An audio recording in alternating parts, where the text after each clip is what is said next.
नमस्कार, राजस्थान लाइव में आप सभी का स्वागत है और आपके साथ मैं हूं आयुषी नेगी। तो चलिए नजर डाल लेते हैं राजस्थान की कुछ अहम खबरों पर।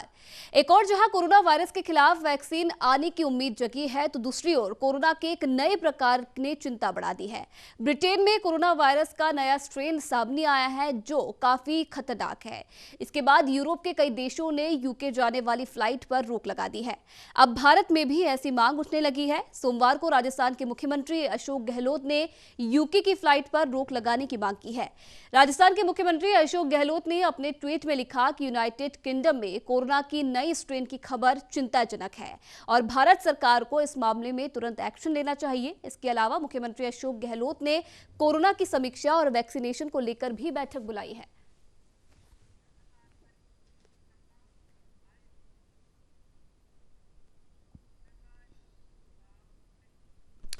तो वही सी खबर पर ज्यादा जानकारी के लिए हमारे साथ नीरज शर्मा सीधा लाइव जुड़ रहे हैं जयपुर से।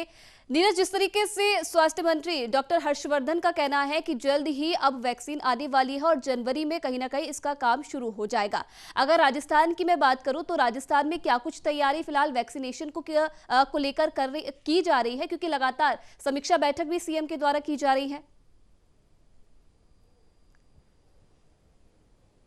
देखिए, आज ही मैं खुद जायजा लेकर के आया हूं सीएमएचओ ऑफिस का। CMHO first doctor Narottam Sharma ने पूरी ब्रीफिंग करके एक जानकारी दी है किस प्रकार से state level store room vaccination के, इसके साथ ही regional level vaccination store room और डिस्ट्रिक्ट लेवल पर स्टोर रूम बनाए गए हैं और बाकायदा वैक्सीनेशन जो है उसकी तैयारियां पूरी की जा रही हैं। जनवरी के अंदर ये वैक्सीनेशन के लिए राज्यों को उपलब्ध हो सकती है।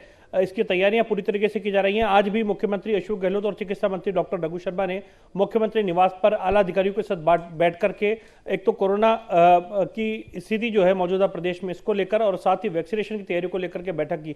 साथ ही जो वैक्सीन आने वाली हैं उनको 2 से लेकर के 8 डिग्री और इससे अधिक तक टेम्परेचर वाली राजस्थान के अंदर या देश के अंदर वैक्सीन आएंगी, क्योंकि यहाँ के फिजिबिलिटी के हिसाब से ये शूट करती है।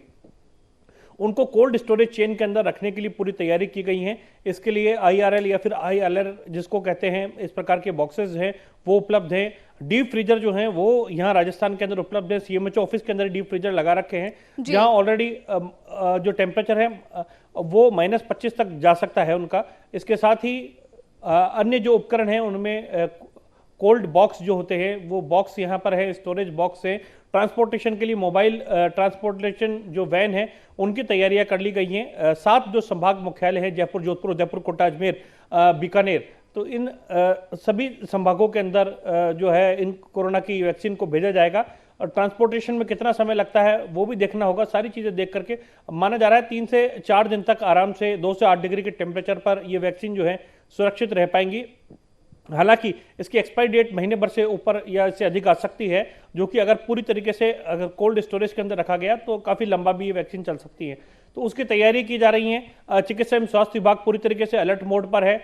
सीएमएचओ ने खुद बताया कि अलग अलग जिलों को निर्देश इसके लिए दे दिए गए हैं और सेंटर्स चिन्हित करने की बात जो है आज मुख्यमंत्री अशोक गहलोत ने अपनी इस बैठक के अंदर में निर्देश दिए हैं। एक तो ज़्यादा से ज़्यादा सेंटर जो है वो चिन्हित किया जाए, प्रत्येक जिले के अंदर ब्लॉक स्तर पर कोऑर्डिनेशन जो है वो सुनिश्चित किया जाए। तो सरकार की तैयारी है कि 200 से अधिक उनके पास में सेंटर बनाए जाने की तैयारियां यहाँ पर कर ली गई हैं और ये 300 तक भी आंकड़ा जा सकता है अगर आवश्यकता हुई तो। 100 वैक्सीन जो है एक सेंटर पर लगाए जाने की तैयारी राज्य सरकार की ओर से की गई है। इसकी भी संख्या बढ़ाई जा सकती है 200 से 300 तक। तो आप अंदाजा लगा सकते हैं कि लाखों की संख्या में मरीजों को एक दिन के अंदर जो है ये वैक्सीन लगाई जा सकती है, या फिर ऐसे लोग जो कि स्वस्थ हैं लेकिन कोरोना संक्रमण के शिकार हो सकते हैं। कोरोना वॉरियर्स जो हैं या फ्रंटलाइन वॉरियर्स, मेडिकल कर्मी और स्वास्थ्य कर्मी, उनको पहले चरण के अंदर ये वैक्सीनेशन लगाए जाने की तैयारी है। जो अति संवेदनशील मरीज हैं उनको पहले चरण के अंदर लिया जा सकता है। इसके बाद सेकंड जो चरण होगा उसमें अन्य आमजन के लिए जो वैक्सीन है वो लगाई जाएगी, इसका डिस्ट्रीब्यूशन होगा। खास बात यह है कि सरकार की तैयारियां तो पूरी अपनी तरीके से की जा रही हैं, लेकिन अब नया साल आ रहा है और न्यू ईयर पर सेलिब्रेशन, साथ ही क्रिसमस का सेलिब्रेशन, ये 2 बड़े अवसर रहते हैं। ऐसे में सरकार ने आज मुख्यमंत्री अशोक गहलोत ने खुद निर्देश दे दिए हैं कि जिस प्रकार कड़ाई जो है दिवाली के समय रखी गई थी उसी प्रकार की कड़ाई और सख्ती इस न्यू ईयर सेलिब्रेशन के दौरान भी रहेगी। मुख्यमंत्री ने अपील की है आमजन से कि वो घर पर ही रह करके न्यू ईयर को सेलिब्रेट करें और इसके लिए आतिशबाजी भी ना करें। तो निश्चित रूप से सरकार ये चाहती है कि आतिशबाजी ना हो, लोग भीड़ भाड़ से बचें और सामाजिक दूरी जो है जिस प्रकार से फिजिकल डिस्टेंस बना के रखना है वो रखा जाए। इसके लिए दीपावली के त्योहारी सीजन के दौरान जो सख्ती रखी थी, आगामी दिनों में भी उसको रखा जाएगा। ये साफ निर्देश आज मुख्यमंत्री अशोक गहलोत ने बैठक के अंदर दे दिए हैं। तो सरकार की ओर से पूरी तैयारियां की जा रही हैं, एक तो कोरोना नियंत्रण की और दूसरी ओर वैक्सीनेशन की तैयारियों को लेकर के। वैक्सीन जो जाएंगी उसके लिए मोबाइल वैन जो है उसमें भी कोल्ड स्टोरेज की व्यवस्था की गई है। सरकार ये भी ध्यान रख रही है कि कितनी ज़्यादा वैक्सीन सरकार को मिल सकती है आम जनता में लगाने के लिए, और जब ये वैक्सीन की पूरी खेप आनी चालू होगी तो जरूरत के आवश्यकता के अनुसार जो प्लान रहेगा सरकार उसके अनुसार और भी कोल्ड स्टोरेज और डीप फ्रीजर जो है वो सरकार की ओर से खरीदे जा सकते हैं।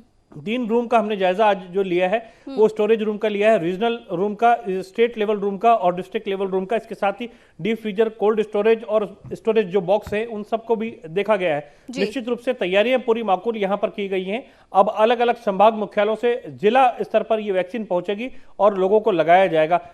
तो फिलहाल जयपुर का एक अस्पताल, निजी अस्पताल के अंदर आईसीएमआर से अनुमति लेकर के ट्रायल जो है वो इस कोरोना का चल रहा है कुछ वॉलंटियर्स के ऊपर, लेकिन माना ही जा रहा है कि जनवरी तक, ये मिड जनवरी तक जो है वैक्सीन उपलब्ध हो जाएगी और उसके बाद में इसको लगाना शुरू हो जाएगा तो कोरोना के केसेस जो हैं उसमें कमी हो जाएगी। हालांकि स्वास्थ्य विभाग के अधिकारियों ने इस बात को लेकर के भी अब की बार चैन की सांस ली है कि कोरोना के केसेस घटे हैं। अगर बात करें तो हम जो डबलिंग हो रही थी कोरोना के केसेस की, उसका समय में भी एक बड़ा अंतर आया है। और अगर कल की हम आंकड़ों को उठा करके देखें तो 1000 से कम केसेस जो है वो कोरोना के कल की तारीख के अंदर रिपोर्ट किए गए हैं। तो निश्चित रूप से ये भी एक राहत की बात है। अगर कल की बात करें कुल आंकड़े की तो 978 केसेस कल निकल करके सामने आए हैं पूरे प्रदेश में, जो कि पॉजिटिव रहे। और कोरोना से होने वाली मौतों की संख्या जो 20 से ऊपर जा रही थी वो भी संख्या घट करके 9 रह गई है एक दिन के अंदर। इसी प्रकार से सक्रिय केसेस जो है 12,422 सक्रिय केसेस एक दिन के अंदर कल मिले हैं। राजधानी जयपुर में भी 199 का आंकड़ा है। और अगर जोधपुर की बात करें तो जोधपुर के अंदर भी आंकड़ा एक दिन के अंदर जो कोरोना के संक्रमित मरीजों का है वो 100 के आसपास निकल करके सामने आया है। 110 केसेस जोधपुर के अंदर रिपोर्ट किए गए। तो निश्चित रूप से जो संख्या बढ़ती हुई जा रही थी 500, 600, 700 और अधिक इससे ज्यादा केस पहुंच रहे थे, उसके अंदर एक गिरावट रिकॉर्ड हुई है। इससे भी कहीं ना कहीं राहत महसूस की है। अगर बात करें कि किस कारण से ये संख्या घट रही है, लोगों के अंदर इसको लेकर के भी अभी डाउट है कि क्या लोग अब जांच कराने के लिए नहीं आ रहे हैं या फिर हो सकता है कि प्रॉपर टेस्टिंग नहीं की जा रही हो। लेकिन चिकित्सा विभाग के आला अधिकारी जो हायर ऑफिशियल्स हैं वो ये बता रहे हैं कि 5 से 6 हजार जांचें जो हैं वो करीब रोजाना की जा रही हैं और पहले भी इसी रेशियो के अंदर जांचें की जा रही थी। तो उनका जो रेशियो है उसके अनुपात में देखें तो निकल करके कोरोना पॉजिटिव मरीज जो है वो कम आ रहे हैं। तो इससे सरकार पूरी तरीके से मान के चल रही है कि कोरोना अब धीरे धीरे गिरने लगा है। अब इसे ये भी माना जा सकता है कि हर्ड इम्यूनिटी जो है लोगों के अंदर वो डेवलप हो रही है, या दूसरी चीज ये माना जा सकता है लोगों के जो बिहेवियर है उसके अंदर एक अच्छी जागरूकता जो है वो अब क्रिएट हो रही है। लोग बार बार हाथ को साबुन से धो रहे हैं या फिर सैनिटाइजेशन अगर राजस्थान की स्थिति की बात करें, पूरी स्थिति की अगर हम बात करें तो कहीं ना कहीं ये देखने को मिल रहा है कि राजस्थान में रिकवरी रेट काफी अच्छा हो गया है। दोगुनी खुशी दूसरी ये है कि चलिए वैक्सीन भी यहाँ पर बनकर तैयार हो गई और माना ही जा रहा है कि जनवरी में वैक्सीनेशन शुरू हो जाएगा और राजस्थान सरकार युद्ध स्तर पर इसकी तैयारियों में जुटी है। चलिए बहुत बहुत धन्यवाद नीरज शर्मा तमाम जानकारी देने के लिए।